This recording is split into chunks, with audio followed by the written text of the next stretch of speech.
अलिप्त संसारी हरिनामा पाटे जाई जे वैकुंठे मुक्तलग हरिवीण मुक्त न करी हो सर्वदा संसारापदा भावतोडी का भवतोडी काही गात्यात भवतोडी आहे काही भावतोडी आहे दोन्हीचा आपण विचार करायचा आहे.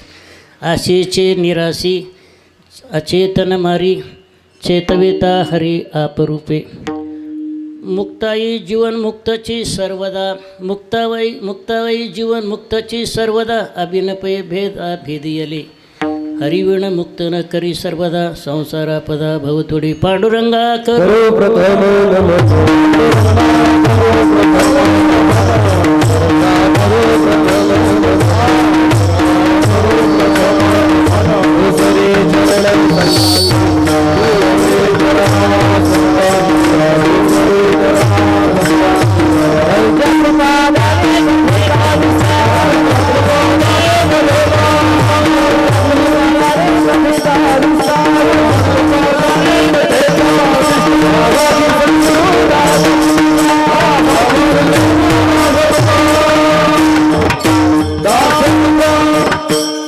पांडुरंगा करू प्रथम नमन दुसरे चरण संतांची त्यांच्या कृपादाने कथेचा विस्तारू बाबाजी सद्गुरु दास तुका अलिप्त संसारी हरिनाम पाठे जाई जे वैकुंठे मुक्तल हरिवीण मुक्त न करी सर्वदा संसारापदा भवतोडी किंवा भावतोडी.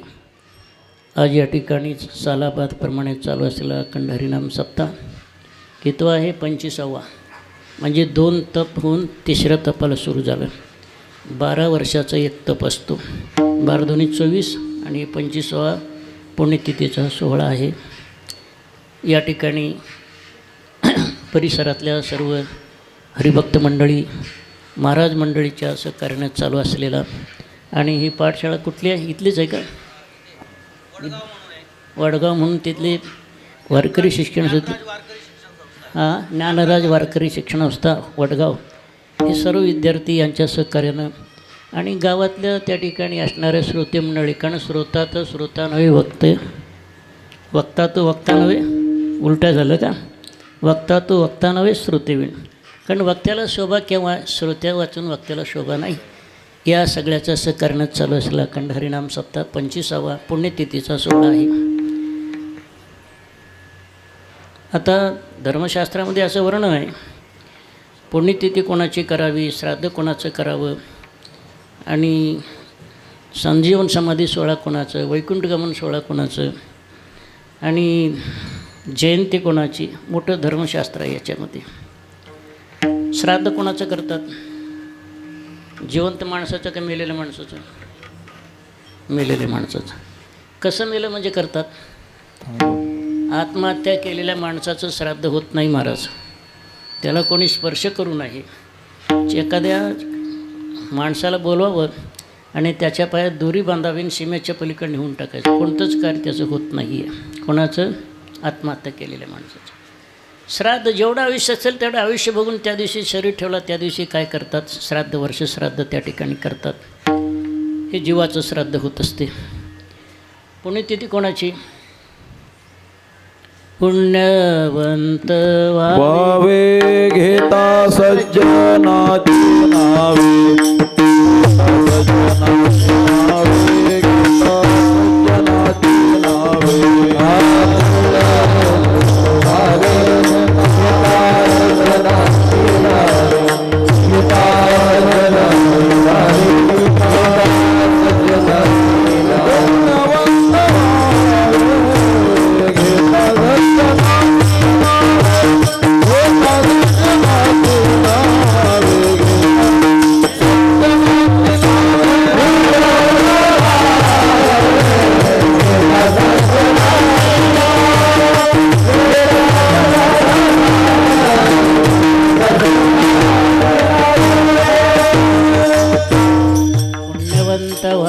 घेता सज्जनांची नावे. महात्मा पुरुषाचं त्या ठिकाणी नुसतं नामचिंतन जरी केलं तरी त्या पुण्यवंत होतो. नव्याने त्याच्या पुढं जाऊन कधीतरी कोणत्या तरी जन्मात त्याला मुक्ती प्राप्त होत असते महात्म्याचं केल्यानंतर. आणि ज्ञानेश्वर महाराजांची काय करायची संजीवन समाधी सोहळा साजरा करायचा. तुकोबरायचं काय करायचं? वैकुंठ वैकुंठ गमन, नुसतं वैकुंठ गमन आहे, सदैव वैकुंठ म्हणा. आपल्या घरात मेलं तरी कुठे गेलं कोणाला वैकुंठ गमन म्हणतात. सदैव वैकुंठ गमन सोहळा कोणाचं करायचं? तुकोबरायचं करायचं. आणि भगवंताची काय करायची? का बरं? भगवंताची जयंती का करायची? 3 कामाकरता स्वेच्छेने अवतीर्ण होत असतो त्याची जयंती. परित्राणाय साधूनां विनाशाय दुष्कृतां धर्मसंस्थापनार्थाय संभावामी युगे युगे. साधूंचं रक्षण करण्याकरता, दुष्टांचा संहार करण्याकरता आणि धर्माची संस्थापना करण्याकरता, संस्था उत्पत्ती नाही बरं का, संस्थापना करण्याकरता युगायुगामध्ये स्वेच्छेने अवतीर्ण होत असतो, त्याची जयंती होत असते. आपल्या धर्माचं संस्थापना आहे, उत्पत्ती नाही आहे महाराज. वैदिक धर्माला उत्पत्ती नाही, ते अनादी आहे. यस्य आदिर्ना उत्पत्ती न स्यात् स अनादी. ज्याची आदी म्हणजे उत्पत्ती नाही त्याला अनादी म्हणतात. पण लिखित परंपरा किती वर्षाची आहे?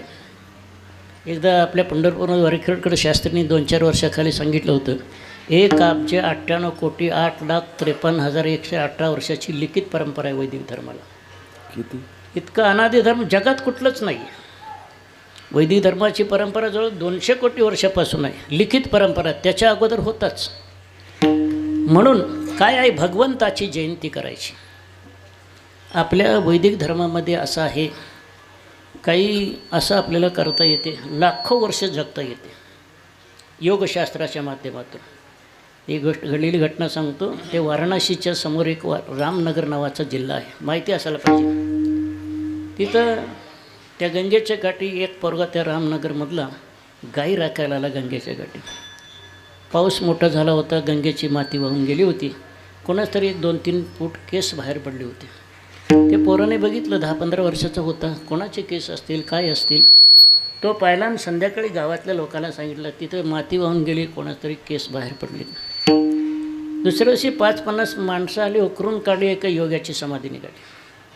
तो योगी उत्थान अवस्थेत येईना, कारण योग्यामध्ये प्रकार आहे, सउत्थान, परोत्थान, सउत्थान, काही परोत्थान नसतं. मग त्या उत्थान अवस्थेत येईना. याला हिमालयातल्या एका योग्याला बोलून आणलं. त्यांनी कुठंतरी डाव्या अंगठ्याला धरला. तो उत्थान अवस्थेत आला. तो विचारतो, अहो रामाची सीता चोरून नेली, परत आणली का? समाधीला केव्हा बसला असेल तो? रामावतारून किती वर्ष झाले? हे कॉलेजवाले प्राध्यापक अक्कलसोने 5,000 वर्ष सांगतात. अरे हरामखोराव, 8,32,000 मध्ये द्वापर होऊन गेला. 11,70,000 वर्षे होत आली. एवढं वर्षे तो योगी समाधीत जिवंत राहिला. म्हणून आपल्या वैदिक धर्मामध्ये जी व्यवस्था आहे ना, ते जगात कुठल्या धर्मात नाही आहे. ही गोष्ट पक्की ध्यानात ठेवा. म्हणून आजची जी सेवा आहे, गोटीराम बाबा किंवा त्यांना अवघड शास्त्री म्हणतात किंवा विठ्ठल महाराज असंही म्हणतात, त्यांच्या पुण्यतिथीचा महोत्सव आहे. ते कोणाचे शिष्य होते? बंकट स्वामीचे नाही. असं म्हणतात, बंकट स्वामी जसं शुकाचार्य त्यांच्या मातीच्या गर्भात किती वर्ष राहिले? 12 वर्ष. बंकट स्वामी आईच्या गर्भात 18 महिने राहिले होते. किती दिवस? 18 महिने. आपल्या 9 महिने 9 दिवस किंवा 10 दिवसानं आपण जन्म घेतो, पण बंकट स्वामींनी 18 महिने मातीच्या गर्भात राहिले होते. कारण संसार दुःख त्यांना पाहायचं नव्हतं, ब्रह्मस्थ स्वरूपात राहायचे होते. त्यांचे परमशिष्य विठ्ठल महाराज आहेत. अवघड शास्त्री म्हणजे ते विषय सांगत असताना अतिशय अवघड प्रतिपादन करत असतात, म्हणून त्यांना अवघड शास्त्री असं नाव आहे. आणि विठ्ठल नाव हे सार्थ आहे. विद नाम ज्ञानम ठम नाम रहितम लाती नाम गृह्णाती.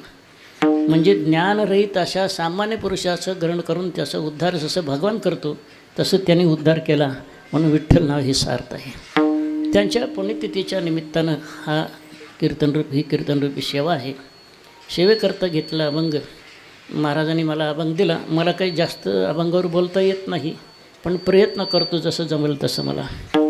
तर काय, मुक्ताबाईचा 4 चरणाचा अभंग घेतला सेवेकरता.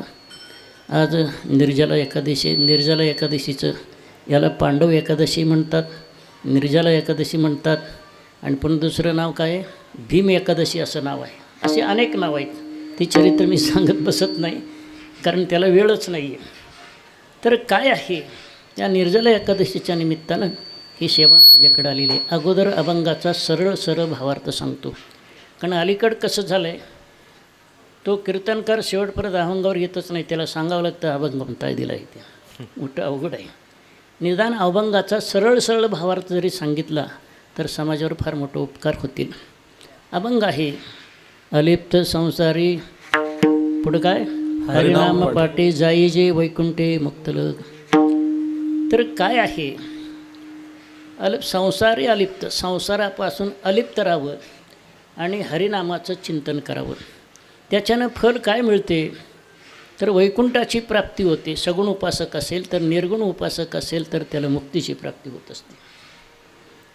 म्हणून म्हणतात एवढंच नव्हे, पुन्हा काय, हरिवीण मुक्त न करी हो सर्वदा, संसार आपदा भवतोडी का भावतोडी. दोन्ही लागतात, दोन्ही आपण लावायचं आहे. तर काय आहे, या भवसागरातून संसारातून मुक्त होण्याकरता परमात्मा हरी वाचून दुसरं कोणी नाही महाराज, कोणी नाही. म्हणून हरिविण मुक्त न करी हो सर्वदा. केव्हाही कोणत्याही युगात असेल तर भगवान श्रीहरी परमात्मा हा जीवाला मुक्त करतो. तुम्ही सांगा, गीतेमध्ये भगवान श्रीहरीने परमात्म्याने अर्जुनाला काय सांगितली, मग गीता सांगितलं त्याचं फल काय, नष्टो मोह स्मृतिलब्ध्वा. म्हणजे मोह नष्ट झाला, मोह झाला होता, मोहाच्या निवृत्तीकरता सांगितली. आणि संसारात मोह असतोच, आणि मोहरूपी निवृत्त व्हायचा असेल तर त्याला श्रीहरीची कृपा लागते, त्याच्याहून होत नाही आहे. म्हणून हरिवीण मुक्त न करी हो सर्वदा, संसार आपदा भवतोडी किंवा भावतोडी. भाव शब्दाचा अर्थ अस्तित्व, संसाराचं अस्तित्व नष्ट करतो, किंवा भव शब्दाचा अर्थ संसार आहे. पण तुम्ही मला पहिला संसार शब्द वापरला, पुन्हा संसार शब्द कशाला असं शंका येत असतील, भावतोडी म्हणा. आणि एखादा संसार शब्दाचा अर्थ आणि भव शब्द, भूभवती म्हणजे होणे असणे, पुन्हा पुन्हा जन्माला येणे, त्याला भव असं म्हणतात. आणि त्या ठिकाणी स्त्री हे दिसणारं जे परिवार आहे, परिग्रह आहे, त्याला संसार असं सामान्य लोक म्हणतात. म्हणून भव शब्दही लागतो आणि भाव शब्दही लागतो. म्हणून हरिवीण मुक्त न करी हो सर्वदा, संसार आपदा भवतोडी. आशेचे निराशी अचेतन मारी, चेतविता हरी आपरूपे. तिसऱ्या चरणात म्हणतात काय आहे, आशेची निराशी. तर ज्या वेळेला आपल्याला परमार्थ करायचा आहे त्यावेळेला सर्व आशेचा त्याग करावा लागतो. आशेविषयी निराशा व्हावं लागते, कारण आशा इतकी विचित्र आहे, आशा इतकी विचित्र आहे. त्या आशेच्या अधीन झालेलं एक भगवत पूज्यपाद श्री शंकराचं श्लोक आहे, शंकराचार्यांचा श्लोक आहे. आशा ये दासास्ते दासा संती सर्व लोकस्य, आशा ये शांदासी ते शांदासा येते लोक. आचार्य म्हणतात आशा ये दासास ते दासा संती सर्व लोकस्य. आशेचे जे दास आहेत त्याला सर्व लोकांचं दास्यत्व पत्करावं लागतं, सर्व लोकांचं काय करावं लागतं, दास्यत्व पत्करावं लागतं. पण आशेला ज्यांनी दासी बनवली त्याचं सर्व जग दास्यत्व पत्करत असते. आशा ये शांदासी ते शांदासा येते लोक. म्हणून भगवत पूज्यपाद श्री शंकराचार्य म्हणतात आशेचे जे दास आहेत त्यांना सगळ्या जगाचं दास्यत्व पत्करावं लागतं. पण आशेला ज्यांनी दासी बनवली त्याचं सगळं जग दास्यत्व पत्करत असते. म्हणून आशेचे निराशी, पुढं काय, अचेतन मारी चेतविता हरी आपरूपे. त्या ठिकाणी असं म्हणतात आशेविषयी जो निराशा झाला, म्हणजे आशा ज्याने निवृत्त केली त्याला अचेतन मारी. तोच त्या ठिकाणी अचेतन असलेला जो संसार आहे, चराचरात्मक अज्ञान तत्कार जगत, याला मारी म्हणजे त्याचा बाध करत असतो. काय करत असतो, बाध. कारण शास्त्रामध्ये असं आहे, मिथ्या वस्तूचा बाध आहे आणि व्यावहारिक सत्य पदार्थाचा नाश आहे. नाशाकरता प्रतियोगी लागतो, बाधाकरता प्रतियोगी अवघड आहे. पण एक गोष्ट ध्यानात ठेवा की वेदांत ऐकलं कळलं तर त्या क्षणात मुक्ती आहे, नाही कळलं तर पुण्याची उत्पत्ती आहे. नाही कळलं तर काय, पुण्याची उत्पत्ती. पुण्याची उत्पत्ती नसेल तर पापाला प्रतिबंध करतो. 3 फायदे आहेत. कळलं तर काय आहे, मुक्ती आहे. नाही कळलं तर काय, पुण्याची उत्पत्ती. पुण्याची उत्पत्ती नाही झाली तर पापाला प्रतिबंध आहे. म्हणून एक गोष्ट ध्यानात ठेवा, असं हे वेदांत ऐकावं लागते. म्हणून आशेची निराशी अचेतन मारी चेतविता हरी आपरूपे. त्या ठिकाणी असं म्हणतात आशाविषयी जो निराशी बनला तर तोच त्या ठिकाणी अचेतन जे जड पदार्थ आहेत त्या जड पदार्थाचा काय करतो, बाध करतो. आणि एवढंच नव्हे, चैतवेता हरी अपरूपे, भगवान श्रीहरी परमात्मा तो काय करतो, आपल्या आत्मस्वरूपाविषयी त्याला जागृती करून देतो, चेतना आणून देतो. चेतना आणून देण्यापेक्षा जागृती करतो असं म्हणावं. मुक्ताई जीवन मुक्तची सर्वदा अभिनपय भेदा भेदियले. मुक्ताई काय म्हणते, मुक्ताई जीवन मुक्तची सर्वदा. मुक्ताई ही जी आहे ती ब्रह्मचित कला आहे. तिला मुक्त म्हणणं सुद्धा चुकीचं आहे, कारण एखादा बद्ध असेल तर बद्ध सापेक्ष मुक्तावस्था आहे.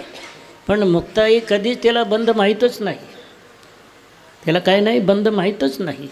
मग बंद नसताना त्या संतश्रेष्ठ असणाऱ्या ब्रह्मचित कला मुक्ताईला त्या ठिकाणी जीवनमुक्ताची सर्वदा. सर्वदा म्हणण्यातच बंदाचा त्रिकालिक अत्यंत अभाव सांगितला. बंदाची मुक्ताची सर्वदा अभिनपै भेदा भेदियले. अभिन्न स्वरूप असल्यामुळं भेदाचा त्याने भेद केला, म्हणजे भेदाचा काय केला, नाश केला. असा अभंगाचा सरळ सरळ भावार्थ आहे. विठ्ठल विठ्ठल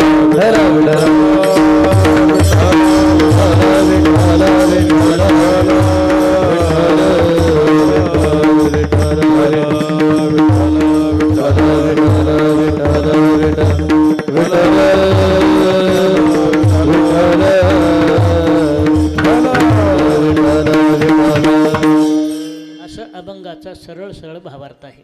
आता प्रत्येक पदाचं आपल्याला चिंतन करायचं आहे. पहिलं चरण काय, अलिप्त संसारी हरिनाम पाठी जाई जे वैकुंठे मुक्तलग. आता काय आहे, संसारी अलिप्त, संसारामध्ये लिप्त होऊ नये. संसारात लिप्त न होणारा कोण असतो, लिप्त होणारा कोण आणि लिप्त न होणारा कोण. ज्याच्या ठिकाणी वैराग्य आहे तो संसारात कधी लिप्त होत नाही, आणि ज्याच्या ठिकाणी वैराग्य नाही तो संसाराला कधी सुटतच नाही. महाराज ही गोष्ट ध्यानात ठेवा. आता वैराग्याचं कारण कोण, वैराग्याचं स्वरूप काय, वैराग्याचं फल काय, वैराग्याची अवधी काय.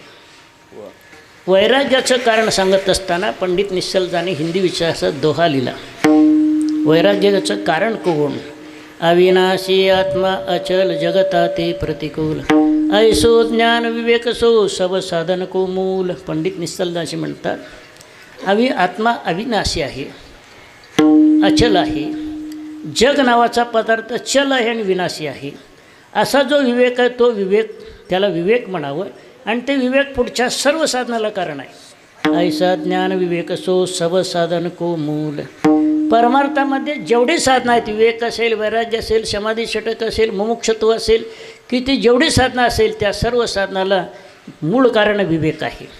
आणि विवेक हे वैराग्याचं काय आहे, कारण आहे. ऐसो ज्ञान विवेक सो सब साधन को मूळ. म्हणून त्या ठिकाणी म्हणतात हे वैराग्याचं कारण विवेक आहे, आणि संसारी अलिप्त राहणं हे वैराग्याचं स्वरूप आहे. तुम्हाला विचारतो, हे वैराग्याचं म्हणजे कारण झालं, वैराग्याचं स्वरूप काय. वैराग्याचं स्वरूप सांगत असताना इहलोकापासून ब्रह्मलोकापर्यंत सर्व विषय प्राप्त झाले तर भोगाच्या इच्छेचा अभाव त्याला वैराग्य असं म्हणतात. त्याला काय म्हणतात, वैराग्य. हे वैराग्याचं स्वरूप आहे. वैराग्याचं फल काय, ज्ञानोबरे खूप सुंदर सांगतात. ते हे विषय वैराग्य जेणे आत्मलाभ होती भाग्य, जेणे ब्रह्मानंदा योग्य होती जीव. जेणे आत्मलाभाचे भाग्य तेणे ब्रह्मानंदा योग्य होते जीव. ते हे विषय वैराग्य, विषयाविषयी वैराग्य असावा. कसा असावा, वैराग्य असावा. त्या वैराग्यामुळं काय होते, आत्मलाभाचे भाग्य, आत्मस्वरूपाच्या प्राप्तीचं भाग्य त्याला प्राप्त होतं. एवढंच नव्हे, ब्रह्मानंदा योग्य होती जीव. ते जीव ब्रह्मानंदाला म्हणजे ब्रह्मस्वरूपाचा आनंद आहे, ते आनंदाला योग्यता त्यांच्या ठिकाणी प्राप्त होत असते.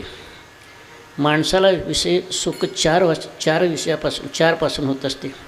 एक विषय सुख आहे, आणि दुसरं सुसुप्तीचं सुख आहे, तिसरं समाधीचं सुख आहे, चौथं जीवनमुक्तीचं सुख आहे. विषय सुख कोणाला प्राप्त, संसारी जीवाला विषय सुख प्राप्त आहे. पण विषय सुख जे आहे हे विषय सुख बरोबर नाही आहे महाराज. त्या विषय सुखाचं वर्णन करत असताना शास्त्रकाराने असं वर्णन केलं, हे विषयाचं सुख नाही, विषयातलं सुख आहे. विषयाचं वाढणं हा भ्रम आहे. त्याला कुत्र्याचा दृष्टांत देतात. पंडित निसलजानी हिंदी विचारासाठी टिप्पणीत लिहिलं आहे. हिंदी विचारसागर खूप भारी आहे. 555 टिप्पणी आहे त्याच्यात, मराठीमध्ये ते नाही. तर टिप्पणीमध्ये लिहित असताना माणसाला विषयाचं सुख आहे असं वाटतं केव्हा, तर ते सांगत असताना ते म्हणतात, जे विषयाचं सुख आहे त्याला काय म्हणावं हे नंतर सांगतो आहे. एक कुत्रा असतो, कुत्र्याला कुठेतरी एक वाळलेलं हाड मिळतं, ते हाड घेऊन कुठंतरी एकांतात जातो, त्याला चावतो. मग त्या हाडाच्या अंकुश जरा टोक त्याच्या हिरड्याला टोचतात, त्याचं रक्त त्याला त्या हाडावर पडतं. त्याला वाटतं इतका वेळ मी चावलो म्हणून या हाडातलं रक्त आलं. हाडाचं आहे का त्याचं आहे? त्याचंच आहे. कोणाचं वाटलं? तसं या ब्रह्मांडामध्ये जे सुख आहे, जे आनंद आहे, परमात्म्याचं आहे. ते विषयाच्या माध्यमातून आपल्याला विषय वाटतो. म्हणून वैकुंठवासी खानदारकर महाराज म्हणायचे, ज्याला विषय सुखाची इच्छा आहे ते कुत्र्याची अवलाद आहे म्हणायची. एवढा अधिकार माझा नाही, पण त्यांनी बोललेलं मी बोलून दाखवलं. मला बोलण्याचा अधिकार नाही आहे. म्हणून एक गोष्ट ध्यानात ठेवा, हे विषयाचं सुख आहे. त्याच्यानंतर सुसुप्तीचं सुख, झोपेतलं सुख, ते परमात्म्याचं सुख आहे महाराज. पण याला अज्ञानाचं आवरण असल्यामुळे, आवरत सुख असल्यामुळे जीव मुक्त होत नाही. साचची पुढती विरा, जरी न येता स्वप्न जागरा, तरी ब्रह्मभाव साचो खरा म्हणून येता. ज्ञानोबराय म्हणतात, अरे आपल्याला सुसुप्ती अवस्थेमध्ये गेलं त्यावेळेला त्या ठिकाणी जागृत अवस्थेत आला नाही किंवा स्वप्नात गेला नाही, असं गाढ सुसुप्तीत जे सुख आहे तो कोणाचं आहे? परमात्म्याचं आहे. आपल्या आत्मस्वरूपाचं सुख आहे, त्याचा आनंद आहे. दुसरं कोणतं आनंद त्या ठिकाणी नाही. पण त्या आनंदाला अज्ञानाचा आवरण असल्यामुळं जीवाला मुक्ती मिळत नाही महाराज. अनावृत्त सुख पाहिजे जीवाला. तिसरं सुख समाधीचं सुख आहे. योगी समाधी अवस्थेमध्ये असतो, योग्याला समाधी अवस्थेमध्ये सुख आहे, पण ते परिच्छिन्नतेचं सुख आहे. ब्रह्माशी अभिन्नतेचं ज्ञान ज्याला झालं नाही, म्हणून योग्याला सुख समाधीचं सुख. म्हणून चांगदेव महाराज मुक्त झाला नाही, मुक्त आईला उपदेश करावा लागेल, ही गोष्ट ध्यानात ठेवा. चौथं सुख जीवनमुक्तीचं सुख आहे. जीवनमुक्तीचं सुख जे आहे ना, आपल्या स्वरूपाचं म्हणजे आत्म्याचं परब्रह्माशी अभिन्नतेचं ज्ञान होऊन, ज्यावेळेला निश्चय होऊन ज्या वेळेला तिचं सुख होते, त्या सुखाचं नाव जीवनमुक्तीचं सुख आहे. ही गोष्ट ध्यानात ठेवा. म्हणून आपल्याला स्वरूपाचं सुख जर घ्यायचं असेल, संसारापासून अलिप्त व्हावं लागतं. एवढंच नव्हे, हरिनाम पाठे सतत हरीचं चिंतन करावं लागतं. कारण हरी काय करतो? एक हरी शब्दाची उत्पत्ती सांगत असताना सांगितलं, हरिहरते पापाने दुष्टचित्तैरपी स्मरता. अत्यंत दुष्टचित्ताचा जरी असला, त्या श्रीहरीचं स्मरण केलं की त्या सर्व पापासून त्याला काय मिळते? मुक्ती मिळते. तुम्हाला सांगतो, तुम्ही वाल्याकोळी इतकं पाप केलं नसेल कोणी का? केलं? एवढं पाप असूनसुद्धा तो रामनामान, एवढंच नव्हे, त्याला रामनामाचं ज्या वेळेला नारदानी उपदेश केला त्यावेळेला रामसुद्धा म्हणता येईल, मरा म्हणला तो. मरा म्हणतच राम शब्द आला. एवढं पाप आपण केलं नाही का? केलं नाही. पण त्या हरीचं नुसतं त्या ठिकाणी अत्यंत दुष्टचित्ताचा जरी असला, त्यांनी स्मरण केलं तर सर्व पापाची काय? हरी उच्चारणी अनंत पाप राशी. हरि उच्चारणी अनंत पाप राशी. हरी उच्चारणी अनंत पाप राशी. हरि उच्चारणी अनंत पाप राशी. यासी लयासी क्षण मध्ये. दासी यासी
राशी जाती लयाक्षी क्षणमात्री.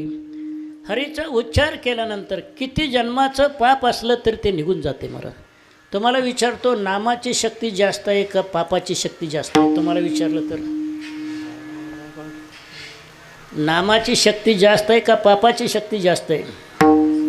ज्ञानोबा अभंगात म्हणतात, जेवढी नामाची शक्ती तेवढी पाप नाही त्रिजगती.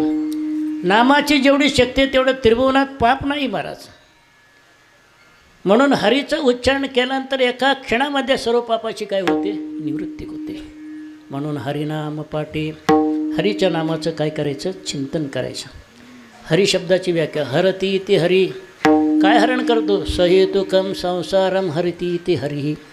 संसाराचं कारण असणारं अज्ञान, अज्ञानाचं संसाराचं जो हरण करतो त्याचं नाव हरी आहे. सहेतुकम संसारम हरिती इति हरी. अज्ञानाचं अज्ञानकार्य संसाराचं जो हरण करतो. मग संसार दुःखरूप आहे का सुखरूप आहे? किती दुःखरूप आहे? किती दुःखरूप आहे? मी नेहमी सांगत असतो, पण दुरुत्तेचा दोष स्वीकारून सांगतो, संसार इतकं दुःखरूप आहे आणि इतकं दुःखे मी सांगू किती. सकल संसाराची स्थिती न साहे पाषाण फुटती, भैकाप चित्ती भरलासे. एखादा माळ रत्ना गोट्या दगड असतो, त्याला घणानं मारलं तर ते बाजूला जातो, एवढंच तुकडा फुटतो, फुटत नाही ते. त्या दगडापुढे संसार दुःखाचं वर्णन केलं तर दगड सहन करत नाही महाराज. त्याच्याविषयी निश्चलसाने फार सुंदर दोहा आलेला आहे, 5व्या तरंगात आहे. म्हणून हिंदी विचार तर अवश्य पहा.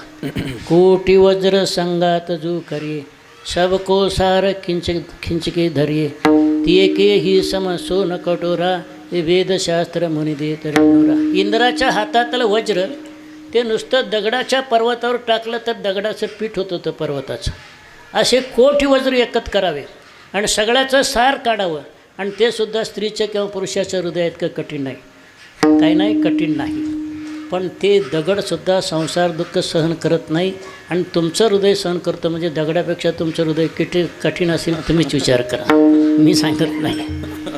म्हणून काय आहे, सहेतुकम संसारम हरती ते अज्ञानाचं संसाराचं हरण करणारा तो हरी असतो. म्हणून त्या ठिकाणी म्हणतात, हरिनाम पाटे जाई जे वैकुंठे मुक्तलोक. हरिनामाचं चिंतन केल्यानंतर कुठं जातो? वैकुंठात जातो. कुठं जातो? वैकुंठ कोणाचं स्थान आहे? विष्णू परमात्म्याचं वसतिस्थान आहे. वैकुंठ हे एक लोकविशेष आहे. काय आहे? लोकविशेष आहे. नको वैकुंठाचा वास आहे तया सुख आहे नाश. लोकविशेष वैकुंठाचे सुद्धा त्या ठिकाणी काही लोकांना वाटतं वैकुंठात काय पुन्हा परत यायचं ना, पण कशाला तिथं जायचं? म्हणून मुक्तलग वापरलं. एकदा मुक्त झालं की पुन्हा त्याला परत संसारात यावं लागत नाही आहे. कारण मुक्ती म्हणजे काय, तर मुक्तीचं लक्षण सांगत असताना शास्त्रकारांनी सांगितलं, कारण सर्व दुःखाची निवृत्ती, परमानंदाची प्राप्ती हे सांगतात. आणि शास्त्रकार ज्या वेळेला लक्षण ग्रंथकार सांगत असताना निखिल बंध राहितेन स्थिती ही मुक्ती, सर्व बंध राहित अशी स्थिती त्याला काय म्हणावं? मुक्ती. ती मुक्ती त्याला संपादन होते असं अभंगाच्या पहिल्या चरणात सांगतात. अलिप्त संसारी हरिनाम पाठ, अलिप्त संसारी हरिनाम पाठ,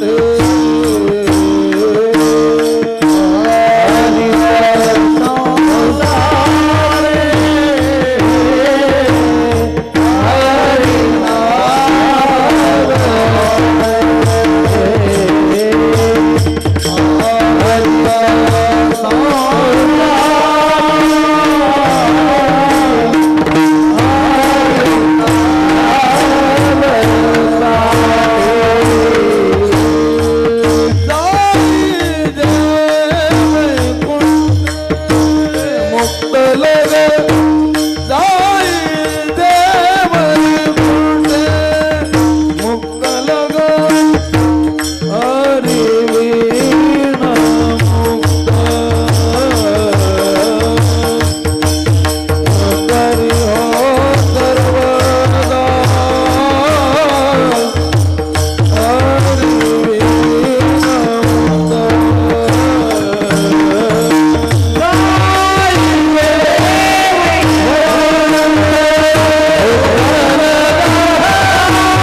भक्त संसारी हरिनामा पाठी जाई जे वैकुंठे मुक्तलग.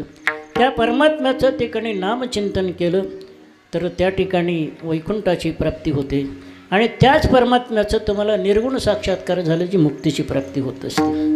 आणि आपल्या वारकरी संप्रदायामध्ये दोन्ही आहे. सगुण परमात्म्याचाही साक्षात्कार आहे, निर्गुण परमात्म्याचं साक्षात्कार आहे. जीवनमुक्तीच्या विलक्षण आनंदाकरता सगुण परमात्मा पाहिजे आणि मुक्ती करता मात्र निर्गुण परमात्म्याचं काय पाहिजे, ज्ञान पाहिजे. आता सगुण परमात्मा त्याचा साक्षात्कार होतो का नाही, अलीकडं जे म्हणजे नास्तिक लोक आहेत ते फार हे करतात. पण सगुण परमात्म्याचा आत्तासुद्धा साक्षात्कार होत असतो, अनेकांना झालेला आहे. त्या बार्शीला एकदा वास्करांचा सप्ताह होता, घडलेली घटना सांगतो.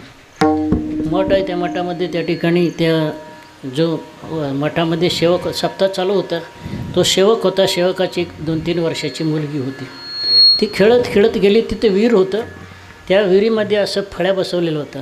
पाय ठेवले की फळी खाली जायचं आणि पाणी काढायची. ती विहिरी फळत खेळत त्या ठिकाणी गेली. कसं गेली, ते फळीवर गेली आणि ती पडली आत, फळी टाकली गेली.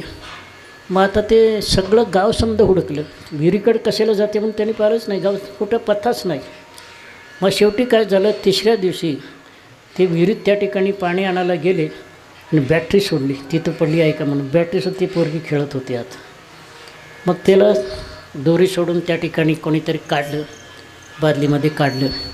ते विचारलं, अरे तू 3 दिवस कसं काय थांबली इथं, तुला कुठं झोपत होती? काय नाही म्हणले, मला खाऊ आणत होता. 1-2 काळा माणूस होता, त्याच्या कानात मासे होते, तो घेऊन मला रोज झोपायचा आणि मला खायला आणून द्यायचा. आत्ता घडलेली घटना. म्हणून सगुण साक्षात्कार होत नाहीत असं नाही, तोपर्यंत तेवढी आपली उपासना घडत नाही. उपासना घडल्यानंतर तो हरीचा सगुण साक्षात्कारी होतो, निर्गुण साक्षात्कारी होतो. म्हणून हरिनाम वैकुंठ पावी जे जाई जे वैकुंठे मुक्तीलग, मुक्तीपर्यंत जो जातो. आणि मुक्त हे परमात्माची शेवटची अवस्था आहे, त्याच्यापुढे अवस्था कोणतीच नाही आहे. मुक्तीची अवस्था हे सर्वश्रेष्ठ अवस्था आहे. पुन्हा त्याला जन्माला येणं नाही, संसार दुःख त्याला भोगावं लागत नाही. काही लोकांना मुक्ती म्हणजे तेही माहीत नाही, कशाकरता परमार्थ करतात हेही कीर्तन करायला माहीत नाही. बस सामान्य माणसाला काय सांगावं आता. म्हणून एक गोष्ट आहे, मुक्तीला तो प्राप्त होतो. एवढंच नव्हे, खाली म्हणतात, हरिवीण मुक्त न करी सर्वदा संसारापदा भवतोडी. भवतोडी का भावतोडी, 2 पाठ आहेत. तर काय आहे, या भवसागरातून मुक्त करायचं असेल, भगवान परमात्म्याविषयी दुसरं कोणी मुक्त करू शकत नाही. संसार किती आहे व त्याची व्यापकता किती आहे. श्रीमद भागवताचा 5म स्कंद पाहून घ्या, म्हणजे तुम्हाला कळते. भूगोल वर्णन आहे. आता त्या ठिकाणी सगळ्या खंडाचं वर्णन त्या 5म स्कंदामध्ये आहे. पण आताचे जे भागवतकार आहेत ना, ते आमचे वक्ते बाबा लई विनोदानं म्हणायचे, भागवत, भा म्हणजे भाराभर, गवत म्हणजे गवत असे म्हणायचे. नंतर भागवत शब्दाची व्याख्या वेगळी आहे. भा ग व त असे 4 अक्षर आहेत. भा नाम भाष्य ते नाम भन्यते सर्वे पिबेदिसु, सर्व वेदामध्ये ज्याचं कथन केलं. ग नाम गीयते नारदादेवी, ज्या श्रीमद भागवताचं नारदादिकानं गायन केलेलं आहे. व नाम वरिष्ठ सर्व शास्त्राणाम, सर्व शास्त्रामध्ये भागवत शास्त्र वरिष्ठ आहे. फल काय, त नाम तर ते भवसागर बघतो, भवसागरातून काय जातो, तरुण जातो. त्या भागवताच्या 5म स्कंदामध्ये भूगोल वर्णन सांगत असताना संसाराची व्याप्ती किती हे सांगत असताना फार मोठं वर्णन केले महाराज. त्या ठिकाणी पृथ्वीचंच क्षेत्रफळ सांगत असताना कारण संसाराची निवृत्ती करायची असेल तर त्याच्यापेक्षा व्यापक परमात्म्याचं ज्ञान व्हायला पाहिजे, त्याच्या संसाराची निवृत्ती होत नाही आहे. तर काय आहे तिथं सांगत असताना पृथ्वीचं त्या ठिकाणी क्षेत्रफळ सांगत असताना 50 कोटी योजने सांगितले. एक योजनेमध्ये किती कोस असतात, 4 कोसाचं एक योजना. 50 कोटी म्हणजे 200 कोटी कोस पृथ्वीचं क्षेत्रफळ आहे. या पृथ्वीच्या क्षेत्रफळापेक्षा सूर्याचं क्षेत्रफळ 13.5 लाख पटीनं जास्त आहे. किती आहे, पृथ्वीच्या क्षेत्रफळापेक्षा 200 कोटी कोस पृथ्वीचं क्षेत्रफळ जरी असलं तर याच्या 13.5 लाख पट सूर्याचं क्षेत्रफळ आहे. आता एका फ्रान्सच्या तत्त्वचिंतकाने असं वर्णन केलं ते सुद्धा कमीच पडते, पण त्यांनी त्याच्या बुद्धीनुसार वर्णन केलं. ते सूर्यमंडळ किती तर 200 अब्ज सूर्यमंडळ अंतराळात आहेत. किती आहे? 200 अब्ज. आणि त्याला आमचं प्रमाण आहे, अनंत ब्रह्मांडे उदरी हरी हा बाळक. त्याच्या अंतरात किती ब्रह्मांड आहेत. म्हणून एक गोष्ट ध्यानात ठेवा. तर काय म्हणतात, तो भगवान परमात्मा व्यापक परमात्म्याचं ज्ञान झाल्याशिवाय त्या ठिकाणी संसार दुःखाची निवृत्ती होत नाही. त्याच्याशिवाय संसार दुःखाची काय होत नाही, निवृत्ती होत नाही. म्हणून काय म्हणतात, हरिवीणमुक्त न करी सर्वदा. हरी वाचून, परमात्म्या वाचून त्याला मुक्ती संपादन होत नाही आहे महाराज. हरिविण कोणी नाही सोडविता, हरिविण कोणी नाही सोडविता. पुत्र बंधू कांता संपत्तीचे, संपत्तीचे. पुत्र बंधू कांता संपत्तीचे.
सोडविता पुत्रबंधू कांता कांता संततीचे. परमात्मे वाचून या संसार दुःखातून कोणी मुक्त करत नाही महाराज. तुम्ही म्हणलं श्रीगुरु करत नाही का? श्रीगुरूही करतो, परमात्मा सुद्धा करत असताल तर श्रीगुरू म्हणूनच करतो महाराज. गीतेच्या दुसऱ्या अध्यायामध्ये शादी माम त्वाम प्रपन्नम. शादी म्हणजे लग्न नाही बरं का, तुम्ही शादी म्हणजे लग्न तुम्ही असं म्हणसाल. तर ज्या वेळेला अर्जुनाने सांगितलं मी तुझं शिष्यत्व पद करतो, त्यावेळेला उपदेशाला सुरू केलं. भगवान परमात्मा तो परमात्मा असतानासुद्धा त्याला उपदेश करण्याचा अधिकार नाही, त्याला गुरु व्हावा लागतो. माझ्या विठोबाचा कैसा प्रेमभाव आपणाची होय देवगुरु. तो स्वतः देवही होतो आणि गुरुही होतो. म्हणून एक गोष्ट ध्यानात ठेवा, परमात्म्याला सुद्धा ब्रह्मविद्येचा उपदेशाचा अधिकार नाही, त्यालासुद्धा श्रीगुरू होऊन यावं लागतं, तेव्हा उपदेश करावा. म्हणून परमात्माच हरिस्वरूप असं समजून हरिवीण कोणी मुक्त न करी सर्वदा. त्या परमात्म्या वाचून कोणी मुक्त करत नाही. आता तुम्हाला प्रसिद्ध उदाहरण आहे, उद्धवाला त्या ठिकाणी उपदेश केला, अर्जुनाला उपदेश केला. अर्जुनाला मोह झाला होता का नाही? मोह कोणाचं कार्य आहे? मोह कोणापासून बनलं काय माहीत, अध्ययनच केलंच नाही तर काय. मोह हे जलाचं कार्य आहे. जल असं खाली सोडल्यानंतर सगळीकडे पसरतं, तसं मोह स्त्री पुत्र धनाधिकार सगळ्या ठिकाणी पसरलं आहे. म्हणून मोह हे जलाचं कार्य आहे. कोणाचं कार्य आहे? विचारचंद्र वाचून पहा म्हणजे तुमच्या लक्षात येईल कोण कोणाचं कार्य ते सगळ्या ठिकाणी वर्णन केले. हरिवीण मुक्त न करी सर्वदा. कोणत्याही काळात केव्हाही जावा, परमात्म्या वाचून तो मुक्त करू शकत नाही कोणी. संसार आपदा भवतोडी. भवतोडी किंवा भावतोडी. संसार आपदा म्हणजे काय? संकट दुःख. आपद म्हणजे काय? संकट किंवा दुःख. संसारात किती दुःख आहे? संसाराच्या अंगी अवघेच व्यसने आलिया कीर्तने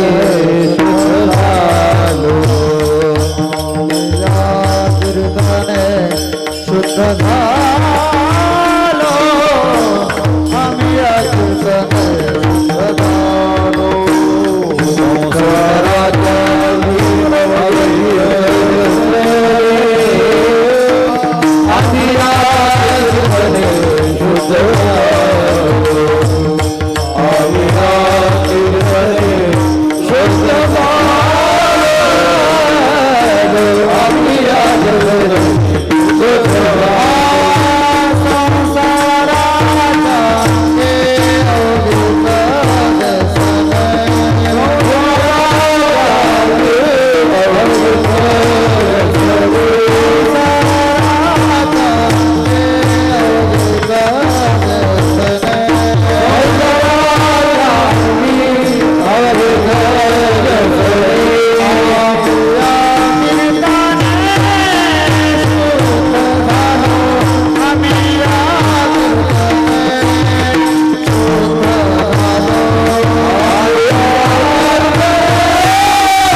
संसाराच्या अंगी अवघीचे व्यसने आम्ही या कीर्तने शुद्ध झालो. व्यसन म्हणजे संकट, व्यसन म्हणजे दुःख असा अर्थ आहे.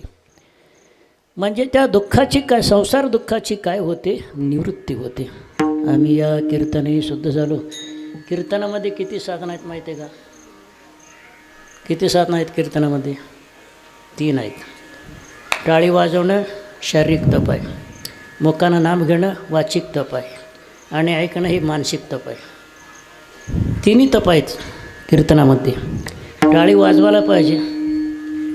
काही लोकांनी टाळी हात नाहीत असं वाटतंय मला. तर काय आहे, हातानं टाळी वाजवणं हे स्थूल शरीराचं तप आहे.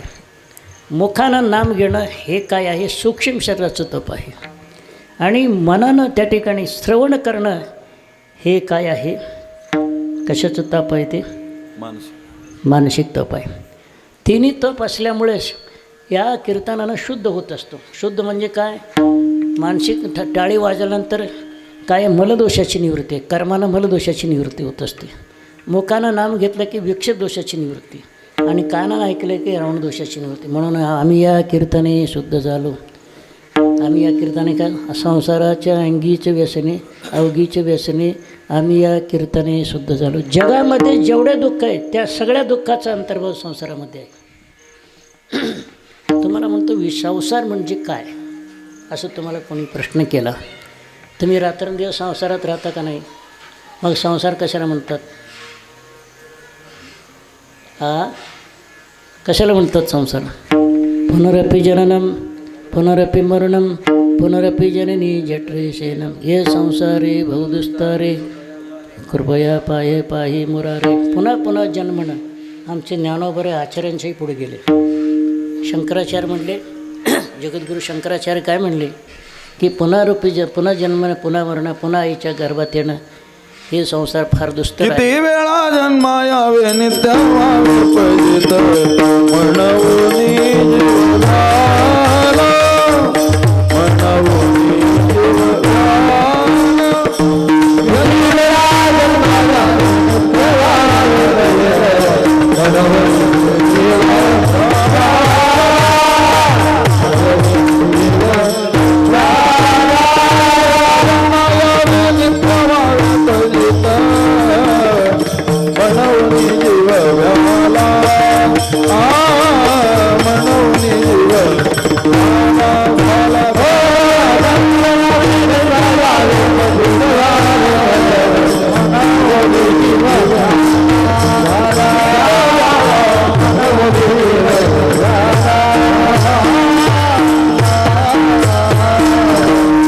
म्हणून या जीव भ्याला कशा करता, किती वेळा जन्मावे किती व्हावे फजित. म्हणून याच्याकरता जीव संसाराला भ्याला.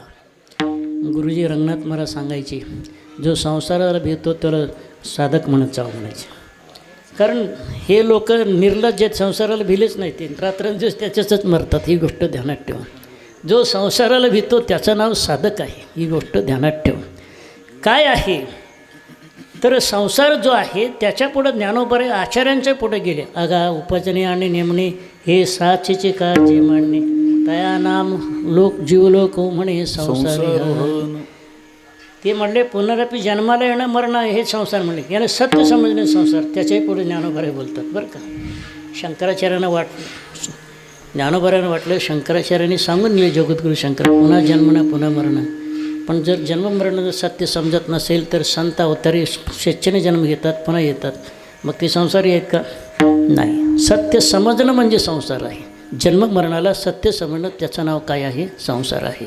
अशी संसाराची व्याख्या आहे. तर संसारती ते संसार, सतत जन्माला येणं आणि मरणं त्याचं नाव काय आहे? संसार आहे. किंवा त्याला सत्य समजणं म्हणजे त्याचं नाव काय आहे? संसार आहे.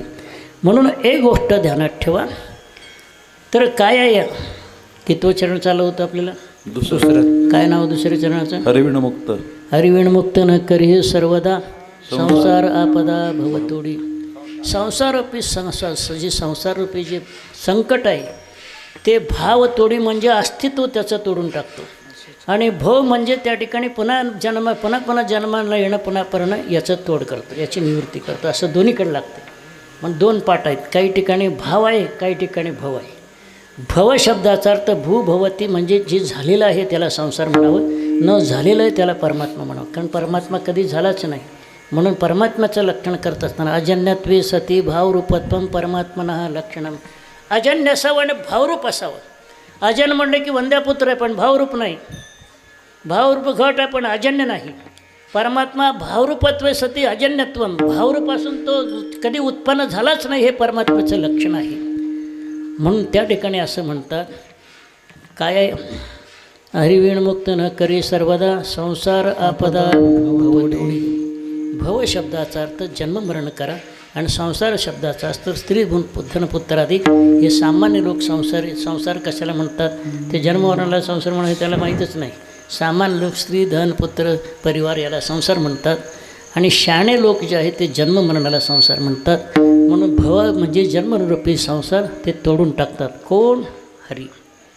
म्हणून तर संसार आपदा भवतोडी, संसाररूपी जो जन्ममरणरूपी जो संसाराचं स्वरूप आहे ते कायमचं त्या ठिकाणी तोडून टाकतात. कोण? श्रीहरी परमात्मा. म्हणून काय, हरिवीण मुक्त न करी सर्वदा संसार आपदा भवतोडी. एवढंच नव्हे, संसार तोडून निवृत्त करायचं असेल, त्याचा त्रैकालिक अत्यंत अभाव करायचा असेल तर काय केलं पाहिजे? अभंगाचं तिसरं चरण. आशेच्या निराशी अचेतना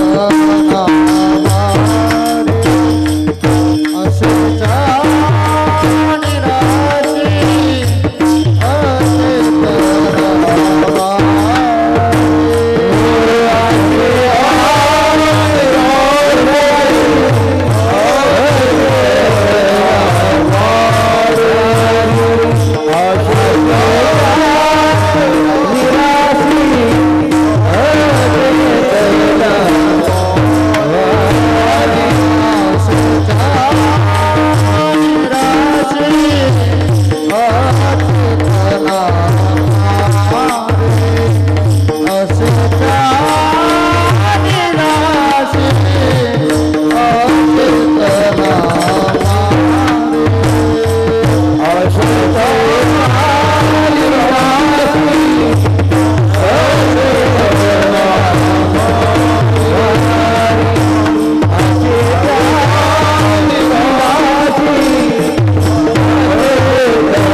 अचेतना अचेतन मारी चेतवेता हरी. आपरूपे किंवा आत्मरूपे असं आहे.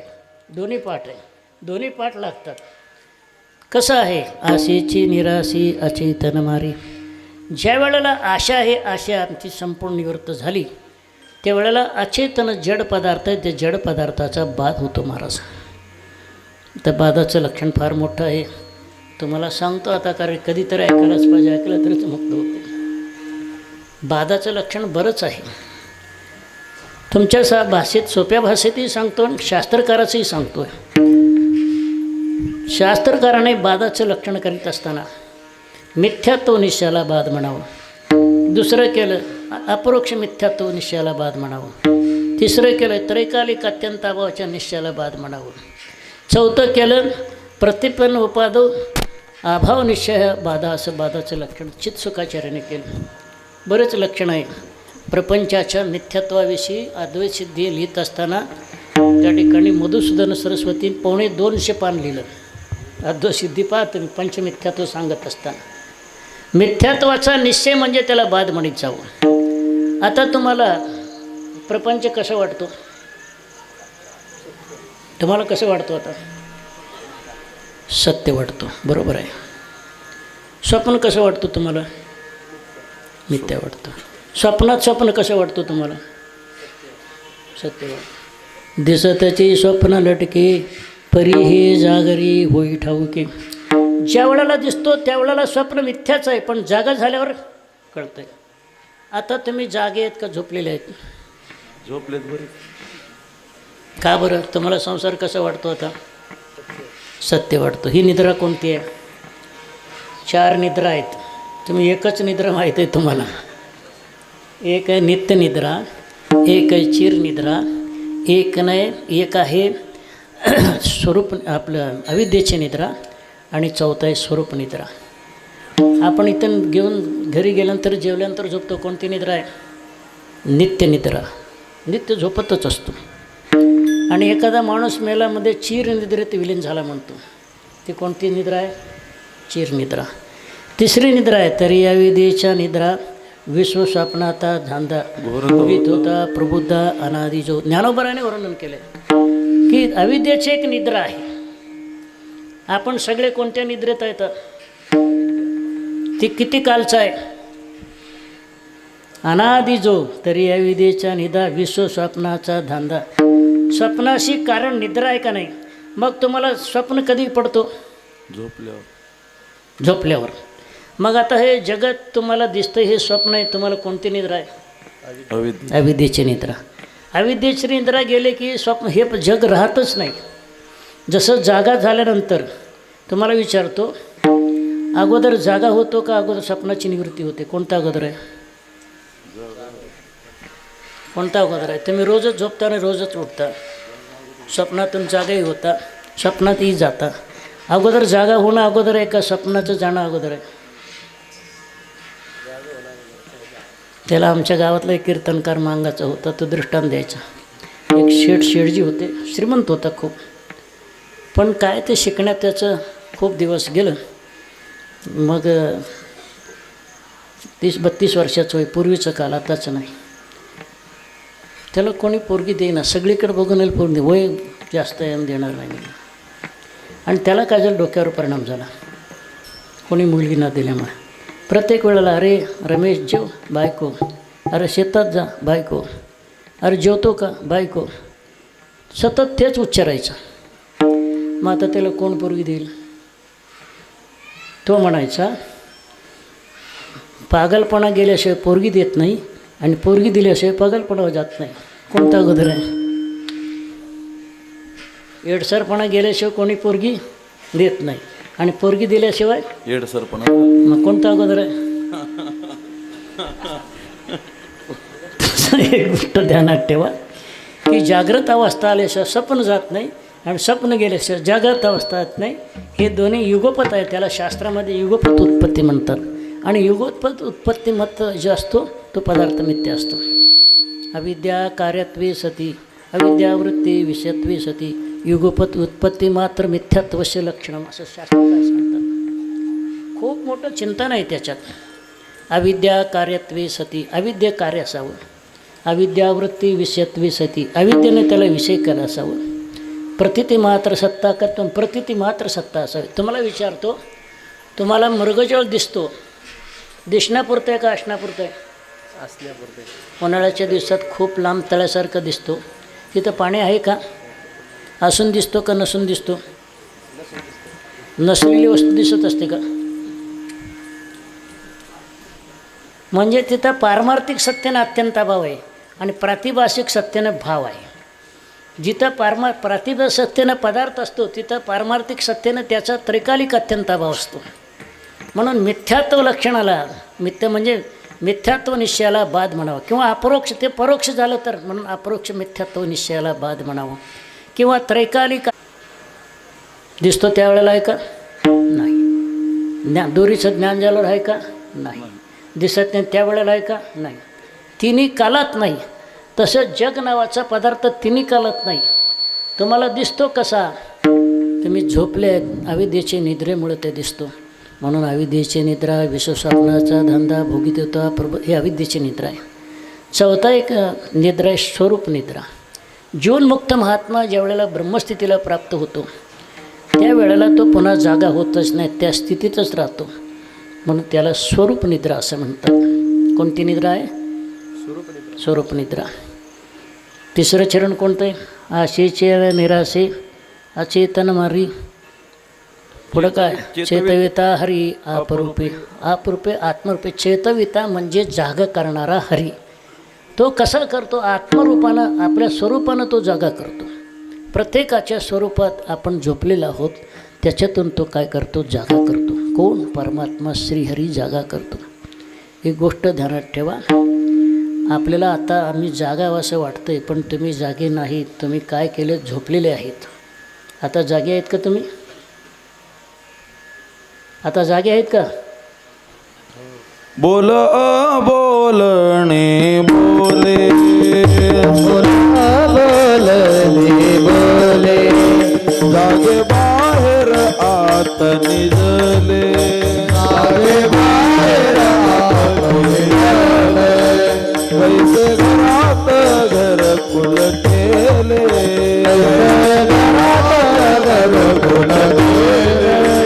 नेणो अंधार नाव जडलेला वासुदेव करीतो तेरा वासुदेव करीतो तेरा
बाहेर जागे हे महत्त्वाचा मुद्दा आहे. त्याच्यात आपण आत्मस्वरूपाशी निजलेले आहोत जगत स्वरूपी जागे आहोत. पण आत जागा झाल्याशिवाय बाहेरचं जग जात नाही महाराज. ही गोष्ट पक्की ध्यानात ठेवा. तर काय आहे हे जगत कसं आहे तर ते सांगतात. ते काय आशेचे निराशे अचेतन मारी चेतविता हरी आत्मरूपे केव्हा स्वरूपे असं आहे. आत्मस्वरूपामध्ये ते करतात जाग करतात. आपण जाग झालं नाही तर आपल्याला स्वप्न दिसतो. स्वप्न कुठं पडतं माहिती आहे का? सगळ्याला स्वप्न पडतात का नाही? कुठं पडतं? झोपेत पडतं म्हणतात. त्याचं नाही, त्याचं ठिकाण कुठे विचारतोय. स्वप्न हे हितानामक नाडीमध्ये पडतं. हितानामक नाडी किती माहिती आहे का? ते कंठामध्ये, त्याला पुरीतत्व नाडी म्हणतात. उपनिषद वाचा म्हणजे मांडूक्य उपनिषद खूप सुंदर वर्णन केले. तर केस डोक्यातल्या काढावं उभ्याने 1000 भाग करावे. किती लांब केस असलं तर 1000 तुकडे होऊ शकतात. पण उभ्यानं त्याचा 1000 डोक्यातले केस काढावे उभ्याने ते 1000 भाग करावे. तेवढं बारीक पुरीतत्व नाडी त्याच्यामध्ये स्वप्न पडतो. मग याच्यात स्वप्न मावलं कसं? त्याच्यात स्वप्न कसं मावलं?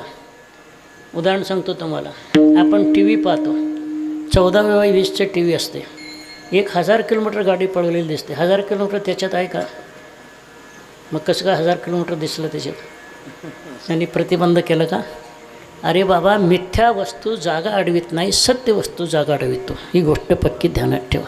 उपनिषद वाचा म्हणजे तुमच्या लक्षात येईल. कठीण विषय म्हणून तुम्ही ऐकलेले नाहीत म्हणून मी सांगायला थोडंसं भिवून राहिलो. पण एक गोष्ट ध्यानात ठेवा, मिथ्या पदार्थ कधी जागा अडवित नाही.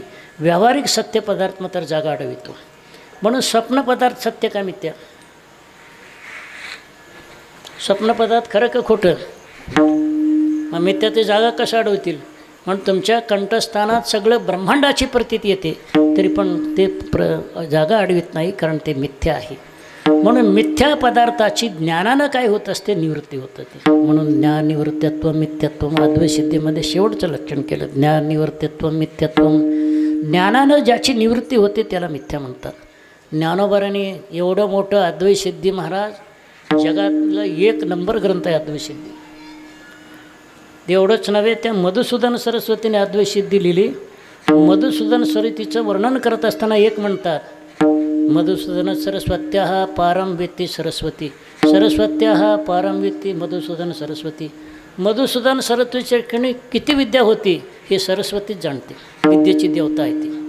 आणि सरस्वतीच्या ठिकाणी किती विद्या होती हे मधुसूदन सरस्वतीच जाणते. मधुसूदन सरस्वत्याः पारं वेत्ति सरस्वती, सरस्वत्याः पारं वेत्ति मधुसूदन सरस्वती. एवढं जे मधुसूदन सरस्वतीने जेवढं सांगितलं ते ज्ञानोबाराने अर्धा ओवीत लिहिलं महाराज. 14वा अध्याय काढा. चेले आपले ज्ञान जैसे नाहीची होय स्वप्न, तैसे स्फूर्ती त्रिभुवन वाहू झाले. याच्यात खूप मोठं चिंतन केलं ज्ञानोबाराने. आपल्याला हे 7वं प्रकरण पूर्ण प्रभाकर पाहावं लागतं किंवा भामातीचा शेवटचा अध्याय पाहावं लागतं, त्यावेळेला ह्या गोष्टी कळतात. पण ज्ञानोबाराने अर्ध्या श्लोकात एका ओवीत सांगितलं. चेले आपले ज्ञान, आपण जागा झाल्यानंतर जैसे नाहीची होय स्वप्न, स्वप्नाची आत्यंतिक निवृत्ती होते. तैसे स्फूर्ती त्रिभुवन वाहू झाले. तसं या ठिकाणी ब्रह्मज्ञान झाल्यानंतर सगळं जग अत्यंतावर नाही वाहो झाले. वाहो म्हणजे खोटं, कारण जीवनमुक्त झाल्यानंतर सुद्धा त्याला जगाताची प्रतीती येते. हे सोपाधिक अध्यास आहे आणि रज्जू सर्पाचा वगैरे निरुपाधिक अध्यास आहे. म्हणजे ज्ञान झाल्यानंतर दिसावं त्याला सोपाधिक अध्यास म्हणतात. ज्ञान झाल्यावर ते दिसून येत त्याला निरुपाधिक अध्यास म्हणतात. तुम्हाला विचारतोय, दोरीवर सर्पाचा भ्रम झाला किंवा जाग्रत अवस्था आल्यानंतर स्वप्न दिसतो का? नाहीसा होतो. चेले आपले ज्ञान जैसे नाहीचे होय स्वप्न. जागा झाल्यानंतर स्वप्न नाहीसा होतो, तैसे त्याप्रमाणे ब्रह्मज्ञान झाल्यानंतर जगताचा कशा होतो? मिथ्यात्वाचा, खोटेपणाचा काय होतो? निश्चय होतो. म्हणून अचेतन मारी म्हणजे जडाला तो काय करतो? बाधित करतो. मग एवढ्यावर थांबत नाही. पुढं काय? चेतविता हरी अपरूपे म्हणजे अत्यंतिक दुःखाची निवृत्ती करतो.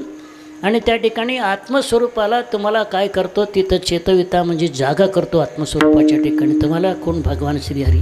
म्हणून चेतविता हरी अपरूपे. स्वतःच्या रूपानं तुम्ही स्वतःच्या स्वरूपात आता झोपलेले आहेत, तुम्ही जागा नाही. पण तुमच्या स्वतःच्या रूपाला भगवान श्रीहरी परमात्मा तो काय करतो? जागा करतो, असं मुक्ताई म्हणते बरं का. चेतविता हरी अपरूपे. तो स्वतःच्या म्हणजे तुम्हाला असं वाटतं शरीर म्हणजे तुमचं शरीर आपलं, तुम्हाला आपलंसं वाटतं. शरीर तुम्ही आहे का? कोणाचं आहे? कोणाचं आहे शरीर? पंचभूताचा गोंधळ केला एके ठाईवर, लाविला सबळ अहंकार त्या पाठी, देहतोपाचाचे केले कर्माची गुणी गुंतले, बहुतसे चुकले सुचले जन्ममृत्यूच्या. पंचमहाभूताचं आहे शरीर. तुमचं आहे का? मग तुम्हाला आमचं शरीर म्हणा लाज वाटत नाही, कोणाचं घर म्हणजे माझं घर म्हणा लाज वाटत नाही. अरे पंचमहाभूताचं बनलेलं शरीर आहे, ते आपलं शरीर नाही आहे. म्हणून त्या ठिकाणी असं म्हणतात, ती आत्मस्वरूपानं ज्या वेळेला जागा होतो त्यावेळेला संपूर्ण जगताचा मिथ्यात्वाचा काय होतो? निश्चय होतो. तुम्हाला विचारतो, जग मिथ्या आहे का? मिथ्यातलं मिथ्या आहे.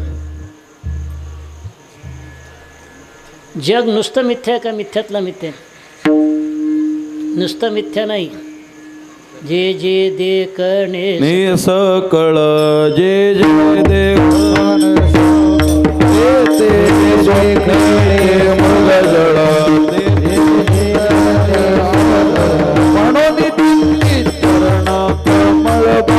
रुक्मा देवी विठ्ठलाचे म्हणून कमळ बाप रुक्मा देवी विठ्ठलाचे म्हणून चित्ती चरण कमळ रुक्मा देवी वराचे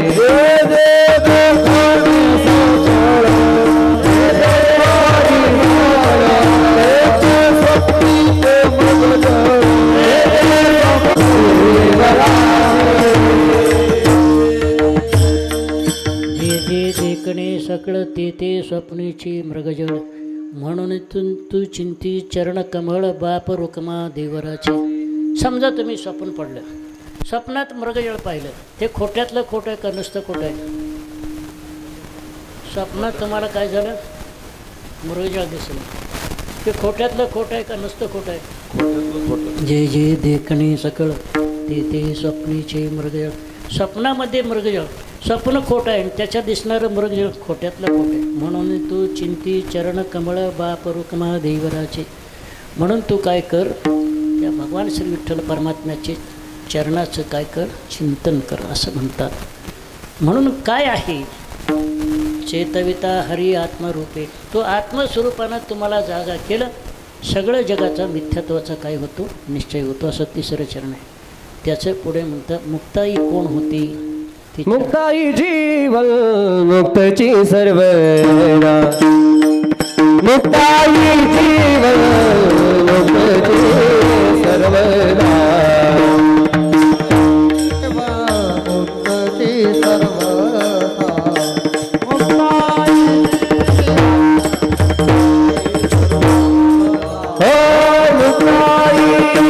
जीवन सर्वदा. अभित पैभेदा अभित पैभेदा हरि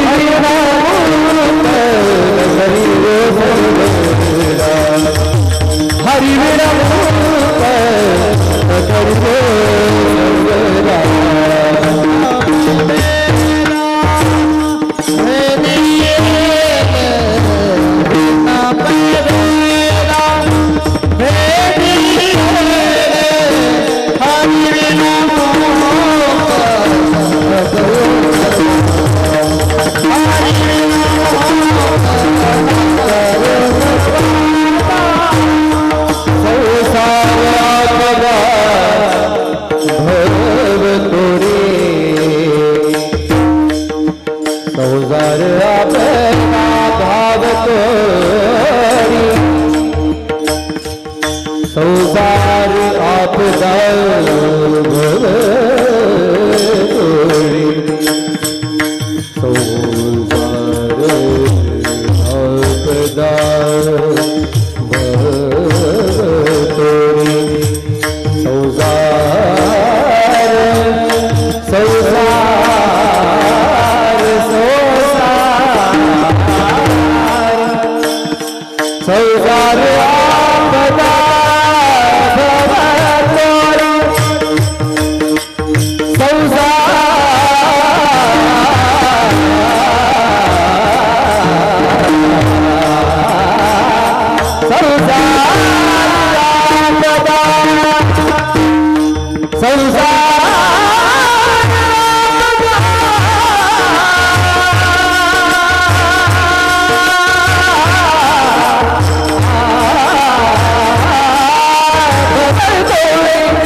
मुक्ताई जीवन मुक्ताची सर्वदा अभिनिपय भेदा भेदियले. त्या ठिकाणी असं सांगतात मुक्ता ही सर्वदा सतत जीवनमुक्तच आहे आणि अभिन्नाची पै भेदा भेदविले. त्याचं कारण आहे अभिन्न स्वरूप असल्यामुळं त्यांनी पाचही भेदाची निवृत्ती केली होती. एक पहिला आहे भेद भ्रम आहे, संग भ्रम आहे, विकार भ्रम आहे, कर्ता भोक्ता भ्रांती भ्रम आहे आणि जगत भिन्न सत्यत्वाची भ्रांती. असे 5 प्रकारचं भ्रांतिरूप संसार आहे. एकच नाही, त्याच्यात पुन्हा आहे, त्याच्यात पुन्हा भेद आहेत. जड जडाचा भेद, जड ईश्वराचा भेद. 5 बोटावर 3 बोटावर 5 भेद दाखवतो तुम्हाला. जड जीव ईश्वर जड, जीव जीवाचा भेद, जीव ईश्वराचा भेद, ईश्वर जडाचा भेद, जड जडाचा भेद आणि जड जीवाचा भेद.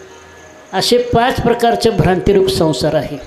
हे भेदभ्रांतीतले प्रकार आहे. पण तिथं वेगळं भेदभ्रांती, संघभ्रांती, विकार भ्रांती, कर्ता भोक्तापणा भ्रांती, ब्रह्मभिन्न जगत सत्यत्व भ्रांती, ह्या सगळ्या भ्रांतीची निवृत्ती मुक्ताईने केली होती.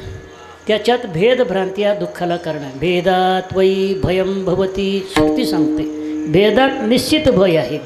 किंवा एका ठिकाणी सांगतात अहमन्यः असवन्यः इति या सा वेद सा देवानां पशुभवती इति श्रुती. अरे मी वेगळा आहे, हा वेगळा आहे. अहमान्य असवन्य इति आता असा जो जाणतो सा देवानां पशुभवती. देवाचा काय होतो? पशु होतो. देवाचा पशुला काय म्हणतात माहिती आहे का? बोकडाला देवीला त्याच्या पुढं काय करतात? कापतात. आणि तुम्हाला जर भेद पाहिला तर तुम्हालाही कापतात. बकऱ्यापुढे देव कापला. नाथ महाराज म्हणतात ही गोष्ट. तुम्ही देवच आहात. जीव हे ब्रह्मस्वरूप असतानासुद्धा देहाचं ताद्यातनं जेवढं ठेवलं पुन्हा त्या कोणत्या जन्माला जाईल? बोकडाच्या जन्माला त्याला पुन्हा देवापुढं कापतात. बकऱ्यापुढे देव कापला का देवापुढे बकरा कापला? बकऱ्यापुढे देव कापला. ही गोष्ट ध्यानात ठेवा. असं भ्रांतिरूप जो संसार आहे, भेदभ्रांती, संघभ्रांती, विकारभ्रांती अशी. आता त्या भेदभ्रांतीच्या करता बिंब प्रतिबिंबाचा दृष्टांत झाला आणि करता भोगता करता त्या ठिकाणी स्फटिकाचा दृष्टांत दिला, स्फटिकचा मणीचा. आणि विकारभ्रांती करता रज्जू सर्पाचा दृष्टांत दिला. संघभ्रांती करता घटाकाशाचा दृष्टांत दिला. आणि ब्रह्मभिन्न जगत सत्यत्व भ्रांती करता कणककुंडलाचा दृष्टांत शास्त्रकारानं दिलं. पहिला फक्त भेदभ्रांती सांगतो. टाईम संपलेला आहे. मी काही जास्त वेळावर घेणार. वेदाचं कसं आहे, कीर्तनकार किती भारी असला वेळेच्या पुढे गेला की तो नापास आणि वेळेत आटपला की तो पास. ही गोष्ट ध्यानात ठेवा. तर त्या ठिकाणी असं म्हणतात भेदभ्रांती जो आहे मुखड दर्पणाचा दृष्टांत त्याला. आपण ज्या वेळेला दर्पणात मुख पाहतो त्यावेळेला मुख दर्पणात आहे का मानेवर आहे? कुठं आहे तुमचं मुख? कुठं दिसतं आहे? आरशात. आरशात आहे का इकडं आहे? आरशाचं कुंकू आरशात लावलं असतं. तुम्ही कुठं लावा? इथं लावल्यावर तिथं आपोआप लागते. कारण तुम्हालासुद्धा असा निश्चय हे मुखाशी म्हणजे बिंबाशी प्रतिबिंब अभिन्न आहे. पण त्याच्या ठिकाणी काय आहे? 3 धर्म मिथ्या आहेत. म्हणजे दर्पण स्थितपणा, उलटेपणा आणि मुखावून बिंबपणा, प्रतिबिंबन भिन्नपणा. तुम्ही आरशात पाहता, आरशात तुम्ही पूर्वेकडं तोंड करून पाहिलं तर तुमचं कोणीकडे दिसतंय? पश्चिमेकडे. उलटेपणा. मुख मानेवर आहे, तुम्हाला कुठं दिसतंय? दर्पण स्थितपणा. हे दुसरं. तिसरं काय आहे? या मुखावून भिन्नपणा. मुख इथं आहे का दर्पणात आहे? या 3ही धर्माचा निश्चय झाला तर त्यावेळेला जीव परमात्म्याशी अभिन्नतेला निश्चय होतो. कसं? त्याप्रमाणे अविद्येत पडलेलं प्रतिबिंब जीव आहे. ते कोणाचं पडलं? परमात्म्याचं प्रतिबिंब पडलं. त्या परमात्म्याचं जसं आरशातलं प्रतिबिंब या बिंबाशी अभिन्न आहे मुखाशी, तसं परमात्म्याचंच प्रतिबिंब बुद्धीत पडल्यामुळे किंवा अविद्येत पडल्यामुळं त्या ठिकाणी परमात्म्यानं भिन्नपणा आणि अविद्येमध्ये स्थितपणा, कर्तापणा, भक्तपणा, ब्रह्मन भिन्नपणा ह्या सगळ्या काही भ्रांती स्वरूप आहे. म्हणून ज्या वेळेला तुम्हाला परमात्म्याचं ज्ञान होईल त्यावेळेला या म्हणजे अविद्येतल्या पडलेल्या जीवाशी परमात्म्याशी अभिन्नतेचं ज्ञान होईल. त्यावेळेला तुम्ही जीवनमुक्त होणार. म्हणून मुक्ताई म्हणते मुक्ताई जीवनमुक्ताची सर्वदा अभिन्नपै भेदा भेदियले. अभिन्न स्वरूपाला प्राप्त झाल्यानंतर या सगळ्या भेदाची काय होते? निवृत्ती होत असते. म्हणून त्या ठिकाणी शेवटच्या जन्मात मुक्तावै जीवनमुक्ताची सर्वदा अभिन्नाची पै भेदा भेदविले. अभिन्न स्वरूपाला प्राप्त झाल्यानंतर या 5ही प्रकारच्या भ्रांतिरूप संसाराची निवृत्ती होत असते. म्हणून आपल्याला भ्रांतिरूप संसाराची निवृत्ती जर व्हायची असेल तर आपल्या या जीवाचा परमात्म्याशी अभिन्नतेचा काय करायचा? निश्चय करायचा.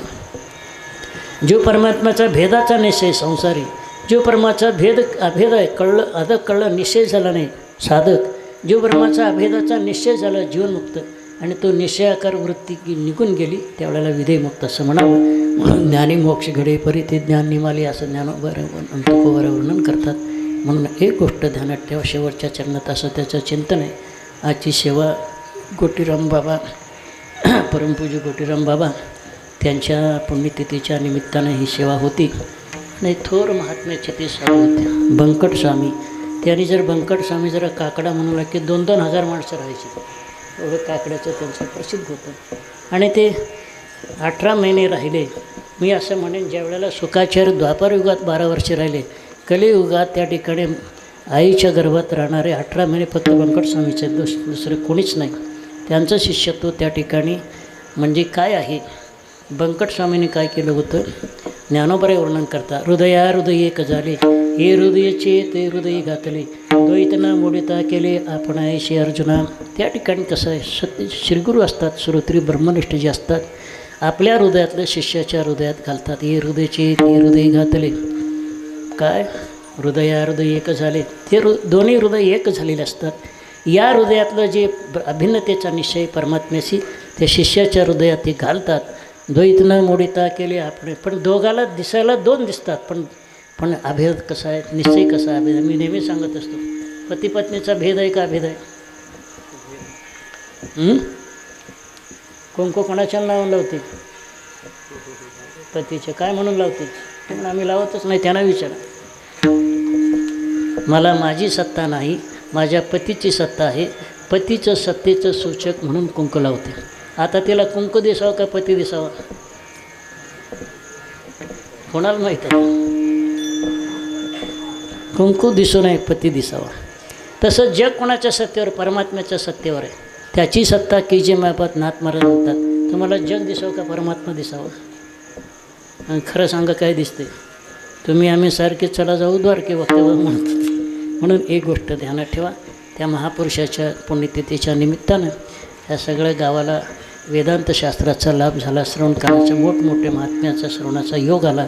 या श्रवणायोगा इतकं जगामध्ये पुण्य असं कोणतंच नाही आहे सगळ्यात मोठं पुण्य आहे. कारण काय ह्याच्यामध्ये खंडन खाद्य ग्रंथामध्ये हर्षमिश्राचार्य त्या उदयनाचार्याचे खंडन करीत असताना म्हणतात की ईश्वर अनुग्रहात एव पुंसा अद्वैत वासना. ईश्वराचा अनुग्रह असेल तरच अद्वैतशास्त्र श्रवण करण्याची वासना होते. ईश्वराचा अनुग्रह नसेल तर श्रवण करण्याची वासना होत नाही असं खंडन खाद्यकार म्हणतात. कोण? हर्षमिश्राचार्य. कोणाचं खंडन केलं? उदयनाचार्याचं. उदयनाचार्य साधे नव्हते बरं का. परमात्म्याचा सगुण साक्षात्कार ते एकदा काय गेले याला जगन्नाथपूरला गेले हजारो शिष्यासह गेल्यानंतर दरवाज्यात जवळ गेल्यानंतर दरवाजा बंद झाला आणि उदयनाचार्य गेले नाही परत. हजारो शिष्य देवाला म्हणतात अरे तुझ्या ठिकाणी षड्गुणाचार संपन्न आहे माजलास का तू? माझी आज्ञा करतोस? अरे जगात तुझं अस्तित्व ठेवायचं की नाही माझ्या हातात आहे. ते श्लोकच विचारला ऐश्वर्येन मदमत्तोसी मामावज्ञाय वर्तसे. माझी अवज्ञा करतोस उपस्थितीसु बौद्धेसु मा विना त्वाम कथम स्थिता. त्यावेळेस बौद्ध मत सगळं जगात होतं. माझी अवज्ञा करतोस जगात तुझं अस्तित्व ठेवायचं का नाही माझ्या हातात आहे. मा विना त्वाम कथम स्थिता. मी नसेल तर तुला अस्तित्व कुठं राहणार? खाडकन जगन्नाथाने दर्शन दिलं लगेच नाही चालायचं नाही. माझ्यासमोर हजारो लोक आहेत त्या सगळ्याला दर्शन दिलं महाराज. आणि एक गोष्ट ध्यानात ठेवा असे महात्मे या जगात आहेत आणि त्या महापुरुषांचं त्या ठिकाणी गोटीराम बाबांना विठ्ठल महाराजांना की ना अवघड शास्त्री हे नाव चांगलं आहे कारण अवघड सांगत होते ते. अवघड सांगितलं सोपं कसं कळेल? अवघड कळलं की सोपं आपोआपच कळत असते. म्हणून ते नाव सार्थ आहे. असं महापुरुषांच्या पुण्यतिथीच्यानं झालेली सेवा त्यांच्या चरणी समर्पित करीत आणि महाराजांचे ते वंशज या ठिकाणी उपस्थित आहेत सगळ्या वंशाच्या चरणी अनंत दंड नमस्कार करून वाणीला विराम देतो. ज्ञानेश्वर